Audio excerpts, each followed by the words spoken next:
Hi friends, எல்லாருக்கும் வணக்கம். This is Shivaji. Friends, video போகிறதுக்கு முன்னாடி என்னுடைய சப்ஸ்கிரைபர்ஸ் வியூவர்ஸ் ஃப்ரெண்ட்ஸ் எல்லோருக்கும் என் மனமார்ந்த நன்றிகளை தெரிவிச்சுக்கிறேன். இந்த ஸ்டாப் லாஸ் போடுங்க, டார்கெட் எல்லாம் கம்ப்ளீட்டாக ஹோல்ட் பண்ணுங்கள், பாதி டார்கெட்டில் வெளியே வராதிங்க, அதெல்லாம் சொல்லியிருந்தேன். எமோஷனலில் கட்டுப்படுத்துங்க, ரைட் ஓகே, ரீவென்ஸ் ட்ரேடிங் பண்ணாதீங்க. இதெல்லாம் வந்து அட்வைஸ் மாதிரி எடுத்துக்கிட்டவங்க அட்வைஸ் எடுத்துக்கிட்டாங்க, நல்ல விஷயமா எடுத்துக்கிட்டவங்க நல்ல விஷயமா எடுத்துக்கிட்டாங்க. கொஞ்சம் புரிஞ்சுக்கிட்டு என்ன சொல்கிறது, கொஞ்சம் டேலண்டட் பர்சன் மட்டும் என்ன யோசனை பண்ணாங்கன்னா, சார் நீங்கள் சொல்கிறீங்க ரைட் ஓகே, அந்த ஸ்டாப் லாஸ் எங்கே போடுறது, டார்கெட் எங்கே போடுறது, ஏன் வெயிட் பண்ணணும், எது வரல வெயிட் பண்ணணும், இதை பாயிண்ட் சொன்னிங்கன்னா பெட்டராக இருக்கும் சார். இப்போ நீங்கள் சொல்கிறது வந்து எல்லோரும் அட்வைஸாக நினச்சிக்கிறாங்க, அது ஓகே, அது புரிஞ்சுக்கிட்டோம். சரி, எங்களுக்கு வந்து நீங்கள் சொல்கிறது எல்லாம் புரிஞ்சுது, எல்லாம் அண்டர்ஸ்டாண்ட் ஆச்சு. அந்த ஸ்டாப் லாஸ் பாயிண்ட்டும் டார்கெட் பாயிண்ட்டும் தெரிஞ்சால் நாங்கள் பயம் இல்லாமல் ஹோல்ட் பண்ணலாம் இல்லையா? அதான் பிரச்சனை இல்லையா? ப்ரைஸ் எது வரலும் போகும்னு தெரிஞ்சுட்டா எங்களுக்கு பயம் வராது. ஏன்னா அட்லீஸ்ட் எது வரலமாதிரி வெயிட் பண்ணணும்னு தெரியும் இல்லையா? நம்ம கரெக்டாக ஸ்டாப் லாஸ் கொடுக்குறோமோ அந்த இடத்துல, இல்லை நம்ம வந்து என்ன பண்ணலாம், ட்ரேடிங் வெயிட் பண்ணலாமா வேணாவா, அந்த பதட்டம் வந்து பாதி குறைஞ்சிடும் இல்லையா? ஸோ அந்த இடத்த மென்ஷன் பண்ணால் நல்லாயிருக்கும் அப்படின்னு கேட்டுங்க. சரி, அதனால் இந்த வீடியோவில் ஸ்டாப் லாஸும் டார்கெட்டும் எப்படி போடலாம், எங்கே போடலாம் அப்படின்றத எனக்கு தெரிஞ்ச ஈஸியாக எப்படி அண்டர்ஸ்டாண்ட் பண்ண வைக்க முடியுமோ, அதாவது அதை இதை சொல்லி குழப்பறதை விட ஒரு சார்ட்டை வச்சு சிம்பிளாக எவ்வளோ முடியுமோ அவ்வளோ எல்லாருக்கும் புரிகிற மாதிரி சொல்லலாம் அப்படின்னு நினச்சிருந்தேன். இப்போ ஆக்சுவலாக நம்ம இன்னும் ட்ராவலில் தான் இருக்கேன். நாய்ஸஸ், பேக்ரவுண்ட் நாய்ஸஸ்லாம் கேட்கும் உங்களுக்கு, கொஞ்சம் அட்ஜஸ்ட் பண்ணிங்க. இன்னும் ஒரு 3 to 4 days மேபி மண்டே வந்துடுவேன்னு நினைக்கிறேன், பார்க்கலாம். ஓகே, சரி ஃப்ரெண்ட்ஸ், இப்போது ஸ்டாப் லாஸ் ரொம்ப முக்கியம், உங்களுக்கு எல்லாருக்கும் தெரியும். டார்கெட் அதை விட ரொம்ப முக்கியம். ரெண்டுமே வந்து இது இல்லைனா எதுவுமே கிடையாது, அவ்வளோ இம்பார்ட்டண்ட்டு. ஓகே, சரி, இந்த ஸ்டாப் லாஸ் எங்கே போகணுன்னு பாருங்கள். ஃபஸ்ட்டு ஒரு எக்ஸாம்பிள் சொல்கிறேன் நான். இப்போ 10 ரூபாய் இருக்கிற ப்ரைஸு, ஓகே, ஒரு 20 ரூபாய்க்கு போயிடுச்சு. 20 ரூபாய்க்கு போயிட்டு அங்கேருந்து இறங்கி ஒரு 15 ரூபாய்க்கு வந்திருக்கு. அங்கேருந்து இறங்கி ஒரு 15 ரூபாய்க்கு வந்திருக்கு. ஸோ இதில் உங்களுக்கு என்ன தெரியுது, இந்த ஏரியாவில் உங்களுக்கு என்ன தெரியுது, என்ன விஷயம் நடக்குது உங்களுக்கு? இது கீழே போகணும்னு நினைக்கிறீங்களா, இல்லை இங்கேருந்து மேலே போகணும்னு நினைக்கலாம்? உங்களோட ப்ரெடிக்ஷன் என்ன? ப்ரைஸு எங்கேருந்து எங்கே வந்திருக்குது, உங்களுடைய ப்ரெடிக்ஷன், அதாவது மார்க்கெட்டோட வியூகம், உங்களோட வியூகம் என்ன ஆகும், என்ன விஷயம் உங்களுக்கு நடக்கும். இந்த இடத்துல 15 ரூபாய்க்கு வந்திருக்குது. பிளான் எவ்வளோ சொல்லுங்கள். இப்போ உங்களோட பிளான் என்னவாக இருக்கும்? 20லேருந்து 15 வந்தது டவுன் ட்ரெண்டாக நினைக்கிறீங்களா, இல்லை 10லேருந்து 20 போனது அப் ட்ரெண்டாக நினைக்கிறீங்களா? ஃபஸ்ட்டு அதில் டிசைட் பண்ணிக்கோங்க, இது அப் ட்ரெண்டா அல்லது டவுன் ட்ரெண்டா. 10லேருந்து 20 போச்சு, 20லேருந்து 15 ரூபாய்க்கு வந்திருக்குது. இது அப் ட்ரெண்டா டவுன் ட்ரெண்டா? இதுலேயே முக்கால்வாசி பிரச்சனை கிளியர் ஆகிடும் உங்களுக்கு. ட்ரெண்டு அப் ட்ரெண்டா டவுன் ட்ரெண்டான்னு தெரிஞ்சுக்கிட்டாவே பாதி விஷயம் கிளியர் ஆகிடும் ஃப்ரெண்ட்ஸ். இது வந்து அப் ட்ரெண்டு. எப்படி சார் அப் ட்ரெண்டுன்னு சொல்லுங்க? 20லேருந்து 15 வந்திருக்கு இல்லையா, அப்போ டவுன் ட்ரெண்ட் தானே அப்படின்னு கேட்கலாம். ஃப்ரெண்ட்ஸ், 10லேருந்து ஸ்டார்ட் ஆகிட்டு 20 வரையும் போயிருக்குது. ஸோ இங்கேருந்து எவ்வளோ 10 பாயிண்ட் மேலே போயிருக்குது. 20லேருந்து 15 5 பாயிண்ட் தான் கீழே வந்திருக்குது. ஸோ 20லேருந்து எப்போ உங்களுக்கு 10க்கு கீழே வருதோ அப்போ தான் வந்து அதை டவுன் ட்ரெண்ட் அப்படின்னு சொல்லணும். நம்ம இந்த கீழே 9 8 வந்தால் தான் ட்ரெண்டு டவுன். இந்த 15 14 13 16 இதெல்லாம் வந்து ட்ரெண்ட் டவுன் கிடையாது, இதை வந்து கரெக்ஷன். அதாவது இந்த 10லேருந்து 20 போதுங்களா, ஸோ 20 போகிற தூரத்தை தான் வந்து நம்ம அப் ட்ரெண்ட். 20லேருந்து 15 வரது கரெக்ஷன். என்னது? கரெக்ஷன். ஸோ நம்ம பிளான் என்ன பண்ணணும் இந்த டைமில், இந்த மாதிரி டைமில்?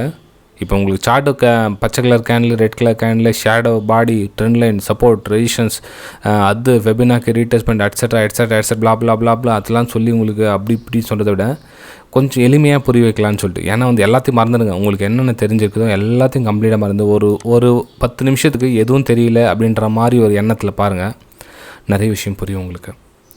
ஏன்னா நான் வந்து அடித்தட்டு மக்களுக்கு புரிகிற அளவுக்கு சொல்லலான்னு ட்ரை பண்ணுறேன். ஒரு சில அதிபுத்திசாலிகளாக இருப்பாங்க, இதெல்லாம் ஒரு வீடியோன்னு பார்த்துட்டு உட்காந்துருக்கேன் அப்படின்வாங்க. ஸோ அவங்களாம் வந்து அவங்களுடைய பொண்ணான நேரத்தை வீணடிக்க வேணாம். அவங்க டெய்லி ஜாக்பாட் ஸ்ட்ராட்டஜி போய் பார்க்கட்டும். நாம் வந்து நமக்கு ஏதோ எனக்கு தெரிஞ்ச விஷயத்தை ஷேர் பண்ணுறோன்னு அந்த பொறுமையோடு கேட்குற ஸ்ட்ராட்டஜி உங்களுக்கு இருந்தால் நீங்களும் கேட்கலாம் ஃப்ரெண்ட்ஸ். இப்போது ஸ்டாப் லாஸ் அப்படின்றது எப்படி அப்ளை பண்ணணும்னா, ஃபஸ்ட்டு ட்ரெண்டை ஐடென்டிஃபை பண்ணியாச்சு. அப் ட்ரெண்டு இந்த 9 கீழே பிரேக் ஆகலை, 15க்கு நேரம் இருக்குது. ஸோ இப்போது ப்ரைஸு 16க்கு மூவ் ஆகுதுன்னு வச்சிங்களேன், 16 ரூபாய்க்கு மூவ் ஆகுது. ஸோ உங்களுக்கு அப் ட்ரெண்டில் இருக்கிறோம், விலை குறைஞ்சி ஏற தொடங்குது, 16 ரூபாய்க்கு ஏற தொடங்குது.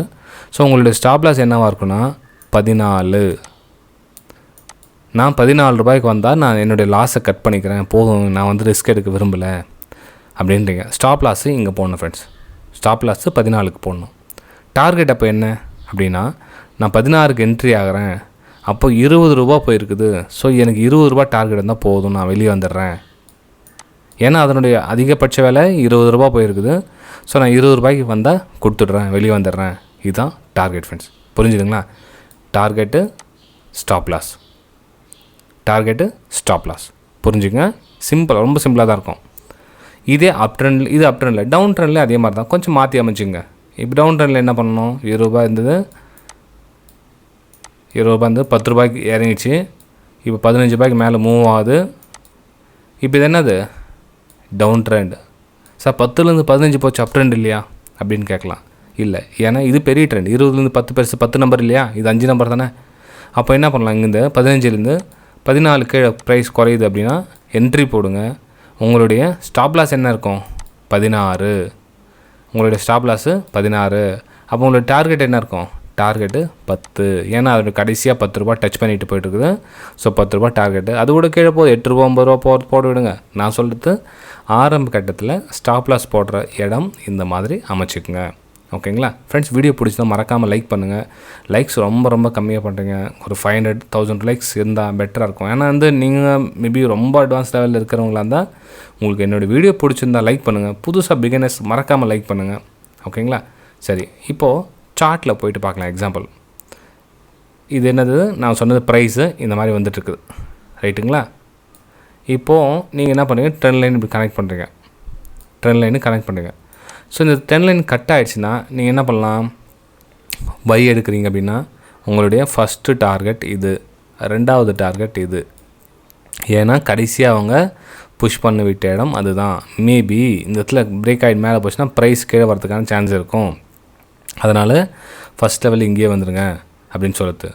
ரெண்டாவது லெவல் அப்படின்னு பார்த்தீங்கன்னா, ஸோ ரீடெஸ்ட் எடுத்து அகைன் மேலே போக சொல்லும், இன்னும் இந்த லெவலை டச் பண்ணுறதுக்கான சான்சஸ் இருக்கும். ஸோ ரெண்டாவது லெவல் அப்படின்றத நம்ம தேர்ந்தெடுக்கணும். ஸ்டாப் லாஸ் அப்படின்றத நீங்கள் இந்த லெவல் பிரேக் அவுட் ஆகுது இல்லைங்களா, பிரேக் அவுட் ஆகிற இடத்தையே ஸ்விங் லோ பண்ணிக்கலாம். இல்லை நீங்கள் ஆரம்பத்தில் இருக்கீங்க, இந்த லோ வந்து ஸ்டாப் லாஸ் சின்னதாக இருந்தால் இந்த லோவை நீங்கள் ஐடென்டிஃபை பண்ணிக்கலாம். இல்லை இது பெரிய ஸ்டாப் லாஸாக இருக்குது சார், இந்த இடத்துல வந்து இந்த லோ பெரிய ஸ்டாப் லாஸாக இருக்குதுன்னா இது ரிஸ்கி ட்ரேடாக அமையும். ஓகேங்களா? ஸோ நீங்கள் எப்படி ட்ரேட் எடுக்கிறீங்களோ அதுக்கேற்ற மாதிரி தான். சப்போஸ் ஒரு வேளை வந்து இந்த மாதிரி ஸ்விங் ட்ரேட்லாம் சில பேர் எடுப்போம், ட்ரெண்டு டவுனாக இருக்குது அப்படின்னா, இப்போ இந்த இடத்துல என்ட்ரி போடுறீங்க அப்படின்னா, ஸோ இங்கே கூட நீங்கள் என்ட்ரி எடுக்கலாம், இல்லை இங்கே என்ட்ரி எடுக்கலாம். இதுக்கு மேலே ஸ்டாப் லாஸ் போடுங்க, இந்த லோவை டார்கெட்டாக வைங்க, இந்த லோவை டார்கெட்டாக வைங்க. இங்கேருந்து என்ட்ரி போடுறீங்களா, ஸோ இந்த லோவை டார்கெட்டாக வச்சு வெளியே வாங்க. இங்கே என்ட்ரி போட்டிங்கன்னா இந்த லோவை டார்கெட்டாக வச்சுட்டு வெளியே வாங்க ஃப்ரெண்ட்ஸ். இப்போ புரிஞ்சிட்டிங்களா ஸ்டாப் லாஸ் எங்கே போடணும், எப்படி போகணுன்றத? இப்போ நீங்கள் அப் ட்ரெண்டில் கூட அதே மாதிரி தான் பண்ணணும். ஒரு ஹையர் ஐ ஃபார்மேஷன் ஆகிட்டு போயிட்டுருக்குன்னா, ஸோ இந்த இடத்துல வருதா, ஸோ இந்த இடத்துல வந்து ரெசிஸ்டன்ஸ் வருது, நான் இந்த இடத்துல வந்து இந்த எடுக்கிறேன் அப்படின்னா ஓகே, இந்த இடத்துல என்ட்ரி எடுங்க. உங்களுடைய டார்கெட் எது, எஸ். உங்கள் ஸ்டாப் லாஸ் எது, இதோட லோ என்னவோ அது, இல்லைனா இந்த லோ. இது ரெண்டுத்தில் ஏதாச்சும் ஸ்டாப் லாஸ். மெயின் அந்த ஸ்டாப் லாஸ் பெருசாக இருக்குது ஏற்றுக்காதீங்க. உங்களோட ரிஸ்க் ரிவார்டுக்கு சூட்டபிள் ஆகுதான்னு பாருங்கள். ஸ்டாப் லாஸ் நிறைய இடத்துல கிடைக்குது, அந்த ட்ரேடு நமக்கு செட் ஆகுமா இல்லையான்னு பாருங்கள். நிறைய பேர் என்னென்னா இந்த ட்ரேடிங்கில் வேறு மாதிரி புரிஞ்சுக்கிறாங்க. ட்ரேடிங்னா இன்னும் டிஃப்ரெண்ட்டான ஒரு உலகத்தில் இல்லாதது மாதிரி நாம் பண்ணுறது தான் ஃப்ரெண்ட்ஸ். நம்ம அன்றாட வாழ்க்கையில் பண்ணுறது தான் ட்ரேடிங்கு. இப்போ ஒரு 10 ரூபா ஒரு பொருள் விற்குது அப்படின்னா அந்த பொருள் தரமான பொருளாக இல்லையான்னு பாருங்கள். இப்போ நல்ல பொருள் குவாலிட்டி இருக்கும், பரவாயில்ல, ஒன்றும் பிரச்சனை இல்லை அப்படின்னா நீங்கள் 12 ரூபா கூட கொடுத்து வாங்கிக்கலாம். எப்படி 10 ரூபா பொருள் தரமான பொருள்னால் 12 ரூபா கூட கொடுத்து வாங்கிக்கலாம்.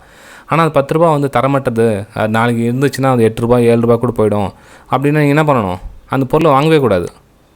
எப்படி அந்த பொருளை வாங்கவே கூடாது. சப்போஸ் 8 ரூபா வந்துச்சு, விலை கம்மியாக வாங்க முடியுமா?